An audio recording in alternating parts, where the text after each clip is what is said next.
دوستو عمران صاحب کی نظم سننے کے بعد آپ اپنی رائے میں کیا کرنا چاہتے ہیں وہ نیچے کمنٹ باکس میں ضرور بتائیے۔ دوستو منتخب حدیث سے کتاب سے سنن نوافل سنتے ہیں۔ اللہ تعالیٰ نے اپنے رسول صلی اللہ علیہ وسلم سے خطاب فرمایا اور رات کے بعض حصے میں بیدار ہو کر تہجد کی نماز پڑھا کرے، جو کہ آپ کے لیے 5 نمازوں کے علاوہ ایک زائد نماز ہے۔ امید ہے کہ اس تہجد پڑھنے کی وجہ سے آپ کے رب آپ کو مقام محمود میں جگہ دیں گے۔ فائدہ قیامت میں جب سب لوگ پریشان ہوں گے تو رسول اللہ صلی اللہ علیہ وسلم کی سفارش پر اس پریشانی سے نجات ملے گی اور حساب و کتاب شروع ہوگا۔ اس سفارش کے حق کو مقام محمود کہتے ہیں۔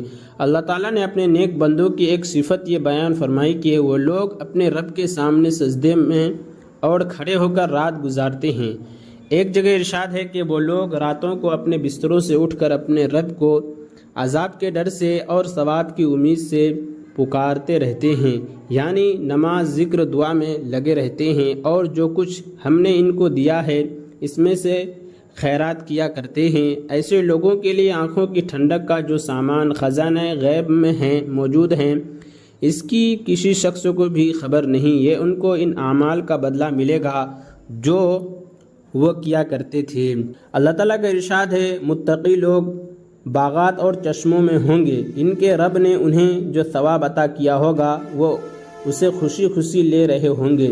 وہ لوگ اس سے پہلے یعنی دنیا میں نیکی کرنے والے تھے، وہ لوگ رات میں بہت ہی کم سویا کرتے تھے، یعنی رات کا اکثر حصہ عبادت میں مشغول رہتے تھے اور شب کے آخری حصہ میں استغفار کیا کرتے تھے۔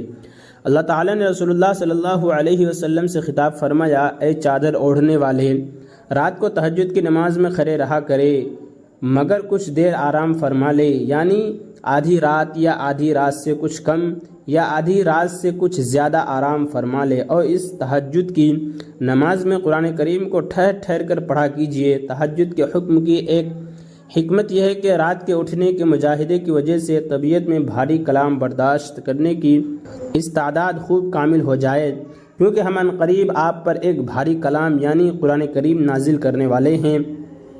دوسری حکمت یہ ہے کہ رات کا اٹھنا نفس کو خوب کچلتا ہے اور اس وقت بات ٹھیک نکلتی ہے، یعنی قرات، ذکر اور دعا کے الفاظ خوب اطمینان سے ادا ہوتے ہیں اور ان اعمال میں جی لگتا ہے۔ تیسری حکمت یہ ہے کہ آپ کو دن میں بہت سے مشاغل رہتے ہیں جیسے تبلیغی مشغلہ، لہٰذا رات کا وقت تو اس یکسوئی کے ساتھ عبادت الہی کے لیے ہونی چاہیے۔ حضرت ابو امامہ رضی اللہ عنہ سے روایت ہے کہ نبی کریم صلی اللہ علیہ وسلم نے ارشاد فرمایا، اللہ تعالیٰ کسی بندے کو 2 رکعت نماز کی توفیق دے دے، اس سے بہتر کوئی چیز نہیں ہے۔ بندہ جب تک نماز میں مشغول رہتا ہے بھلائیاں اس کے سر پر بکھیر دی جاتی ہے اور بندے اللہ تعالیٰ کا قرب اس چیز سے بڑھ کر کسی اور چیز کے ذریعے حاصل نہیں کر سکتے جو خود اللہ تعالیٰ کی ذات سے نکلتی ہے، یعنی قرآن شریف۔ فائدہ حدیث شریف کا مطلب یہ ہے کہ اللہ تعالیٰ کا سب سے زیادہ قرب قرآن کریم کی تلاوت سے حاصل ہوتا ہے۔ حضرت ابو ہریرہ رضی اللہ عنہ سے روایت ہے کہ رسول اللہ صلی اللہ علیہ وسلم ایک قبر کے پاس سے گزرے، آپ صلی اللہ علیہ وسلم نے دریافت فرمایا، یہ قبر کس شخص کی ہے؟ صحابہ کرام رضی اللہ عنہم نے عرض کیا، فلاں شخص کی ہے۔ آپ صلی اللہ علیہ وسلم نے ارشاد فرمایا، اس قبر والے شخص کے نزدیک 2 رکعتوں کا پڑھنا تمہاری دنیا کی باقی تمام چیزوں سے زیادہ پسندیدہ ہے۔